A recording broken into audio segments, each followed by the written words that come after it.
Hey guys, welcome back to another video. Today, we got just a little bit of a different video, different from the normal sessions that we normally have, just little sesh videos. Today I'm going to be showing you how to make a fingerboard and all the materials that we need. So let's just get right into it. So the things that you're gonna need wooden veneers. You're gonna need a razor blade of some sort, whatever this is. You're gonna need a fingerboard mold, or 2 Tech Decks works. A cutting board would be nice. You don't need it, but it's there. And some clamps to clamp down your mold or your 2 Tech Decks. So first we're going to start off with cutting the wooden veneers to the shape. So I've got 2 things of wooden veneers here. I'm going to use this as my normal plies that go inside the board. And this is going to be my bottom ply. So I'm going to use this little piece of foam that I have as a shape, kind of, just so I can line it up with the corner. You may need adult supervision for this. So what you're going to want to do is you're going to want to cut 2 with the grain going up and down, and then 2 with the grain going side to side. That is if you're going to have a different bottom ply. If not, you're going to make 3 with the grain going up and down, and 2 with the grain going side to side.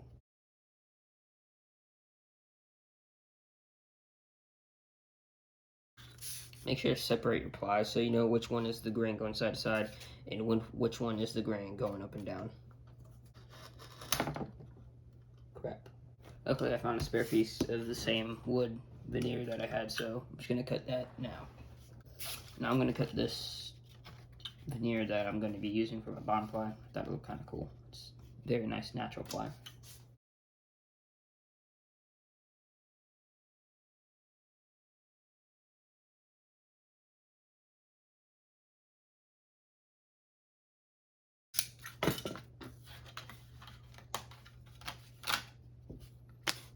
And here are all of our plies. So we got 2 with the grain going up and down, 2 with the grain going side to side, and we got our bottom ply. Next, we're going to glue them together. I don't know how I forgot to mention this, but you need some wood glue for this. Just any wood glue works. We just got this Type Bond original wood glue that we're just going to use to glue these together. I recommend getting a piece of cardboard or something to place over your table so you don't mess up anything. I recommend setting up your plies like this, so you have your you go up, side to side, and then your bottom ply. I'll usually put glue on this one, put that over, put glue on that one, put that one on top, put the glue on that one, put that one on top, put the glue on that one, and then you'll have your stack. More than halfway done. What you want to do, you want to put a decent amount of glue on, but you don't want to put too much. You can't take off the glue, you can always add more. This is stuck. You're going to want to put a decent amount though. And then you can spread it in with your finger. You just want to get it everywhere. An even amount around all of the veneer.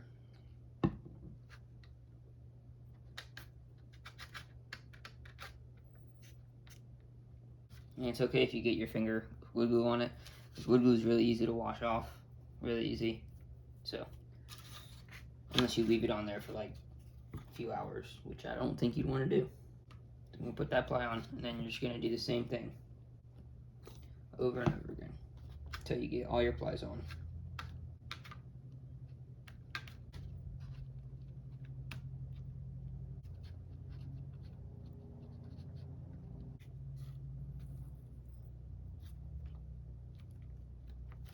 Now I've got all these put on. You don't want to press it too hard right now.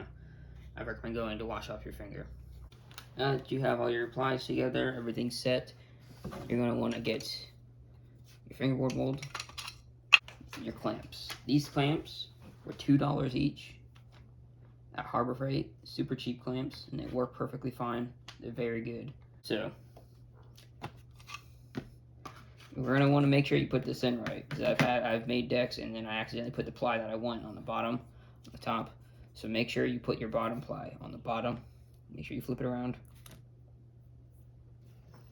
Make sure you center everything. And you just want to put this over. press a little bit. Make sure everything's centered.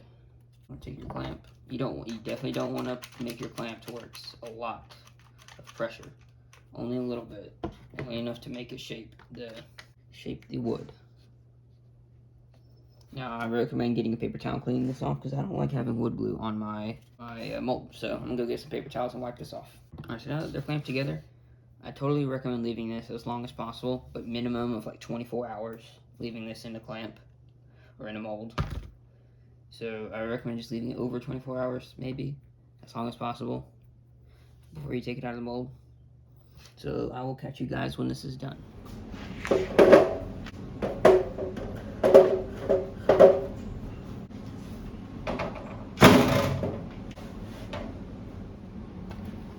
Hey guys, welcome back.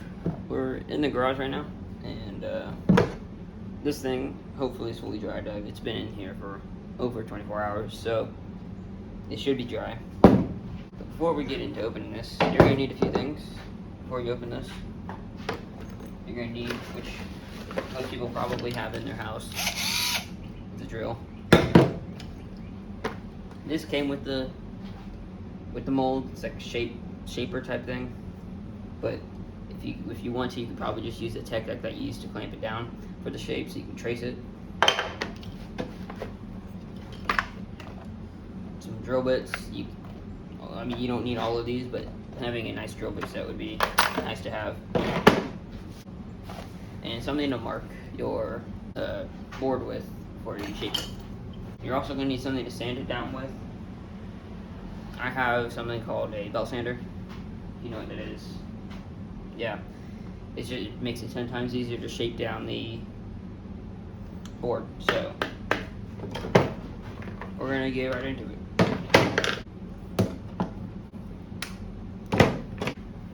Alright, so we're gonna drill the holes now. Oh, you need what is this? This is a 1/16 drill bit, and it's usually very good for drilling these. So, and for this mold, it fits perfectly in the drill hole.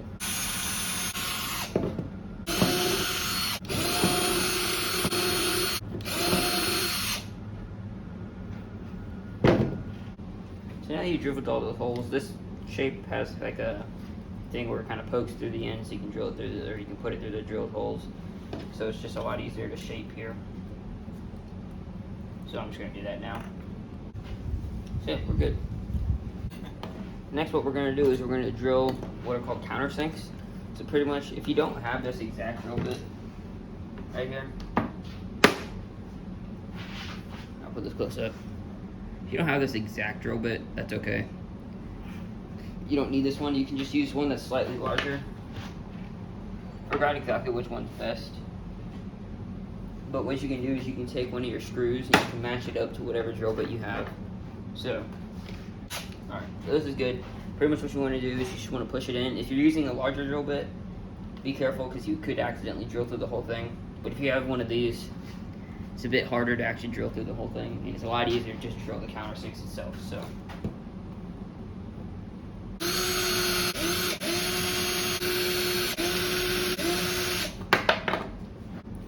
So we drilled the countersinks now. You can see they look pretty nice. They're not too bad. So I'm definitely not the best at drilling these. I'm not as consistent as a professional fingerboard maker, but they still definitely do the job. Next is the bit of the harder part.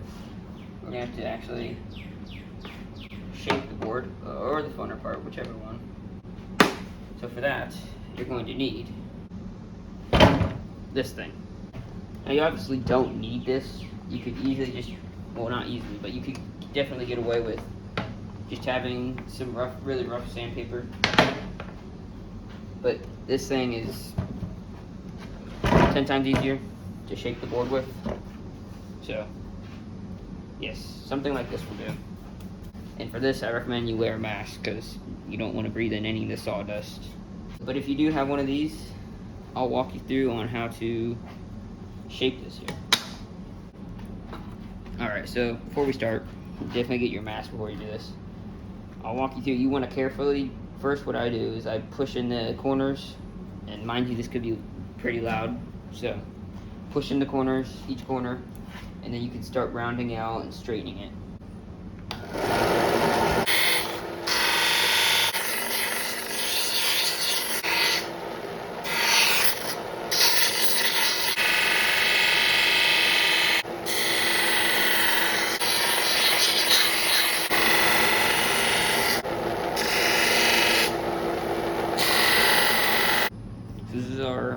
product here, or what we got from. It's very rough, as you can see. Those edges, if it'll focus. Please focus. There we go. You definitely see all the plies there. Yeah, it's looking nice. We're practically almost done now. You just gotta finish this up, make it look a little nicer. And for this, you can pretty much use almost any sanding tool. Go focus again. Why is it doing this? I just use this sanding block. It's super easy to use. Or you can just use sandpaper. Either one works perfectly fine. Just clean it up, make it look nice. First, I would sand down the edges so you don't hurt yourself or get a splinter or anything. Next, what you want to do is you're going to want to round off the edges here. Make it a little more round and nice. And your board's pretty much complete. You're pretty much completely done with this. If you want to, you could probably just leave it like this and set it up. But I'm not going to do that. I'm going to lacquer it a little bit, just to make it a little nicer.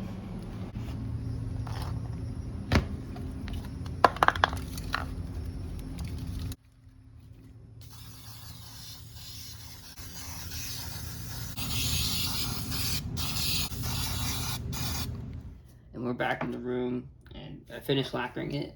I put 2 coats of lacquer on it, and I think the 2 coats worked out really well. So, I mean, I don't know if you can really see it. The lighting isn't the best in here, but it looks very good. I like it. So now that's all that's left to do right now.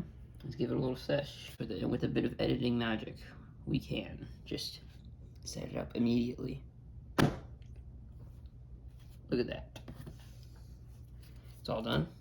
Now all that's left to do is sesh.